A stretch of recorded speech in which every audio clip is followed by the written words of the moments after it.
بسم الله الرحمن الرحيم الحمد لله رب العالمين والصلاة والسلام على سيدنا ومولانا محمد وآله وأصحابه وأزواجه وذريته أجمعين. اللهم أرنا الحق حقا وارزقنا اتباعه وأرنا الباطل باطلا وارزقنا اجتنابه.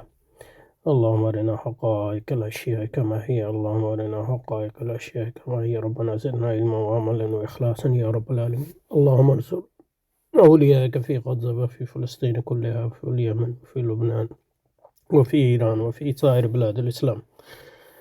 اللهم انصرهم نصرا عزيزا معزرا. اللهم انصرهم على عدوك وعدوهم إنك على كل شيء قدير. اللهم فرج عنا وعن إخواننا في غزة وفي فلسطين كلها. اللهم نفس كربنا وكربهم وثبت أقدامنا وأقدامهم والطف بنا وبهم يا أرحم الراحمين يا أكرم الأكرمين يا رب العالمين. وصل وسلم على سيدنا ومولانا محمد وآله وأصحابه وأزواجه وذريته أجمعين برحمتك يا أرحم الراحمين.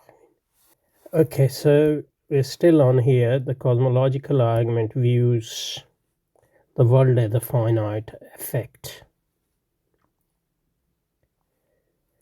And I think we had a bit of reflected a bit on this proposition last time. And passing through a series of dependent sequences related as cause and effect, and stops at uncause first cause. And that's the reason, because of the unthinkability of an infinite regress. I mean, that's obviously one version of cosmological argument, which is based on that you can't imagine infinite regress. Obviously, not all. I think infinite regress is more of a constant theme in this, but unthinkability, I think, that belongs to era when logic was closely mixed up with, related to psychology. But in modern version, you might, find versions which, don't mention unthinkability, because that makes the argument weak. Just because you can't think something or can't imagine something doesn't mean that it is actually not possible. So modern logic goes in more abstraction. So let's reflect on this a bit. So one thing which we did look at last time was that, so he's saying that the cosmological argument views the world as a finite effect. I think we'll do away with finite for now, because I'm not sure about whether it's I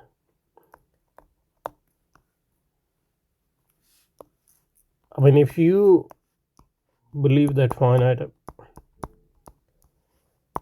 I guess modern physics can sort of prove that world is finite.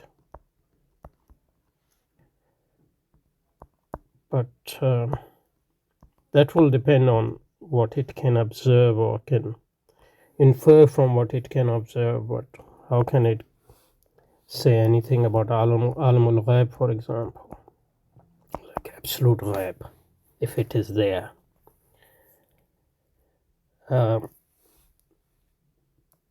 But I think this way of putting it, the world as an effect,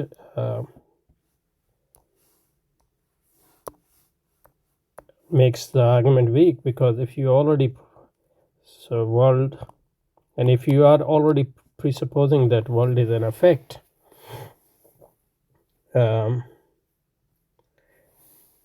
in a sense you are already presupposing what you are trying to prove, because your opponent might concede that world exists but doesn't see it as an effect of the world as a whole. And another thing which we looked at is that we should differentiate between, at least logically speaking, between a particular event within the universe or the world and the universe or the world as a totality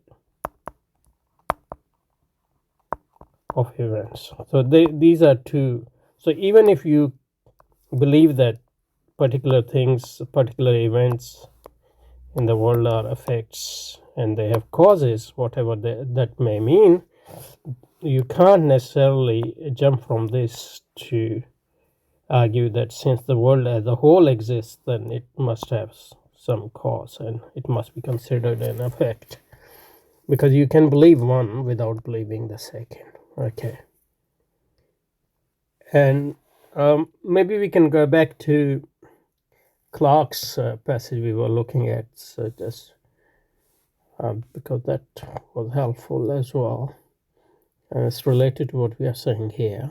I think we had already covered this bit, but what he's saying is that since something now is, it is evident that something always was. I don't think it's evident. Otherwise, the things that are now must have been produced out of nothing.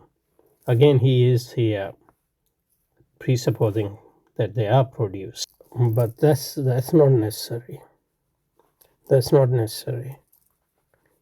So he's saying for something now is, it is evident that something always was. Why it's evident? I mean, if it was evident, you wouldn't even have to give any reason for that, but obviously it's not evident to others, at least. Otherwise, the things that now are, for example me, must have been produced out of so you're already saying that things are produced, which is one of the fallacies where you presuppose what you have to produce. What you have to prove, or the fallacy of begging the question. Or in Latin it's called petitio principi, or something like that. So otherwise things would now must have been produced out of nothing.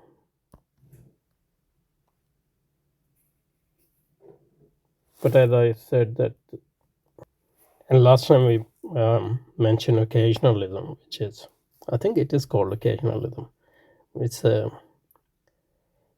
absolutely and without a cause, which is a plain contradiction in terms. I don't know what's the contradiction there. For to say a thing is produced and yet that, no, but the person is, your opponent is not saying it is produced. That's, you are putting your words in his or her mouth. Yet there is no cause for all of is to say that something is effective when it is affected by nothing. That is at the same time. So that would be a contradiction, but that's just distorting your opponent's argument. And I think Alam Iqbal is sort of saying the same thing. So it's not his mistake. It's generally, at least some types of cosmological argument are framed in this way. That's what I wanted to sort of us to see. So just getting back to Iqbal now. So the cosmological argument views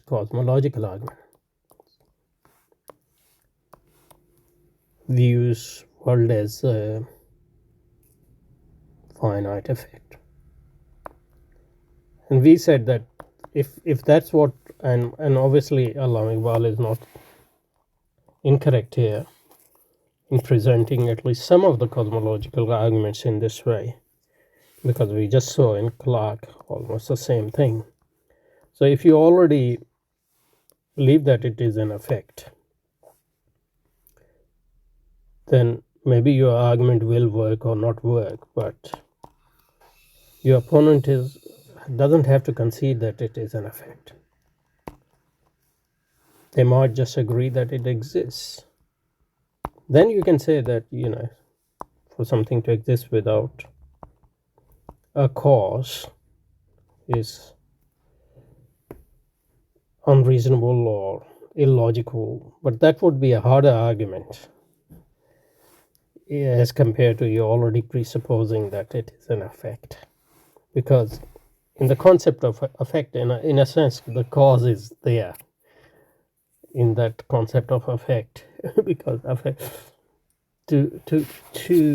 to be an effect of something you already have, presupposing that it has some cause or something similar, or is caused by something. Okay, but let's go back a bit. So the cosmological argument views the world as a finite effect and passing through a series of dependent sequences. So you have to actually believe that it is an effect, otherwise you can't argue that passing through a series of dependent sequences related as a cause and effect. It stopped an uncaused first cause, and that depends on the unthinkability of infinite regress. Okay, let's go into that, and then I'll just stop, inshallah. So the argument is that if the world is finite effect, I think probably they put finite here because if it is an infinite effect, if it is an infinite, then probably it is not an effect, so it doesn't need cause. I don't know why.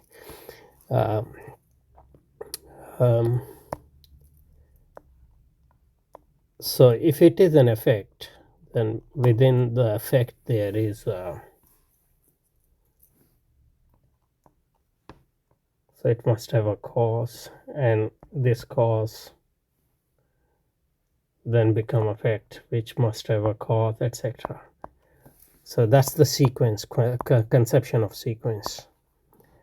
And then it is unthinkable that this will go on forever. I mean,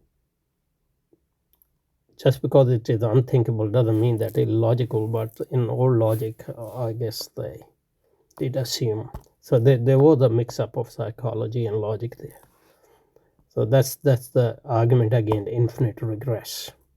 Infinite regress is just a thing that this sequence will go on forever.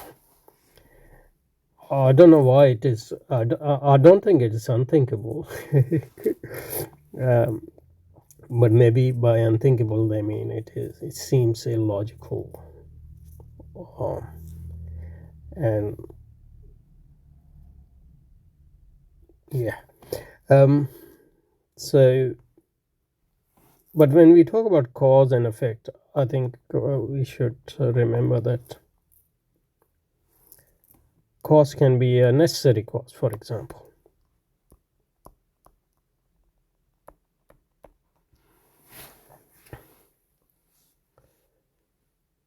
And cause can be a sufficient cause. So to stop the sequence, what you need is sufficient cause. Because, for example,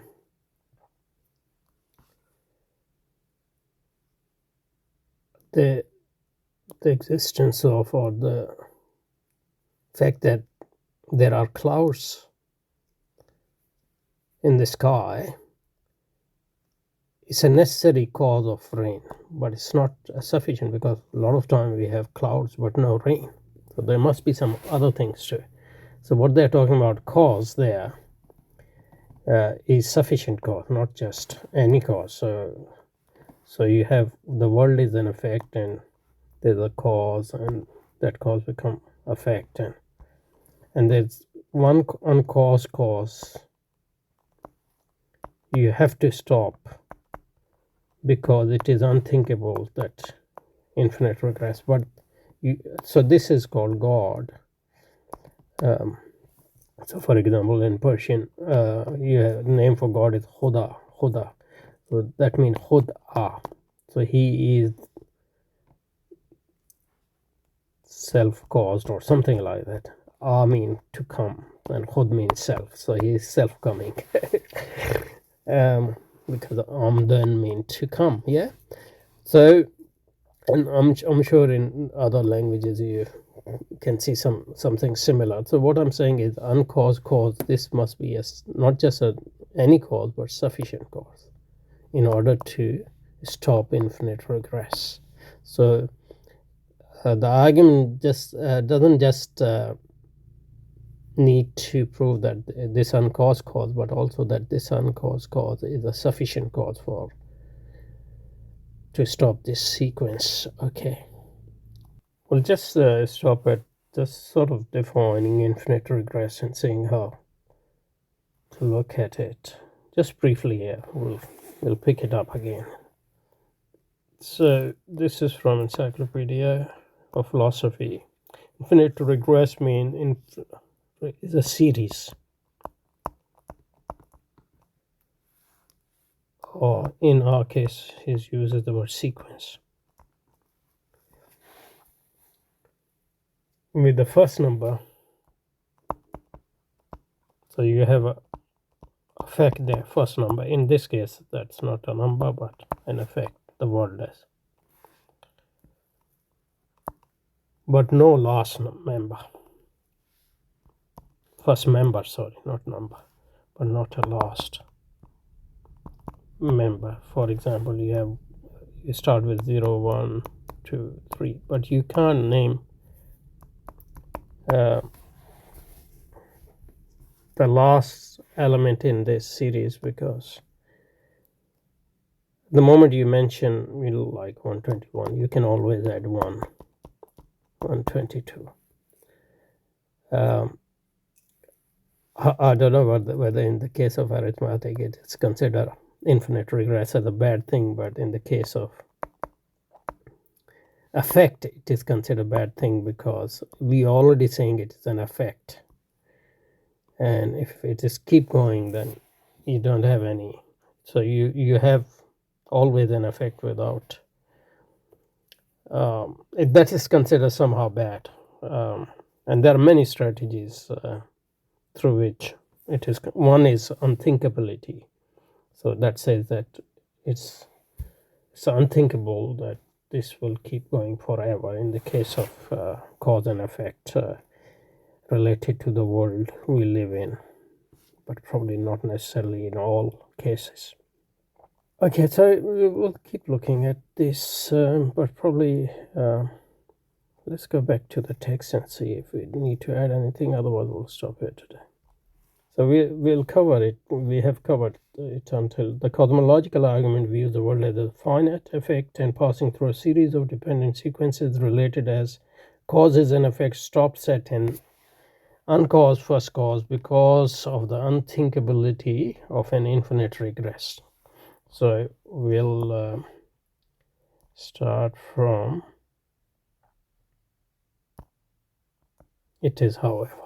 So that's Alam Iqbal's critique of the argument at the logical plane.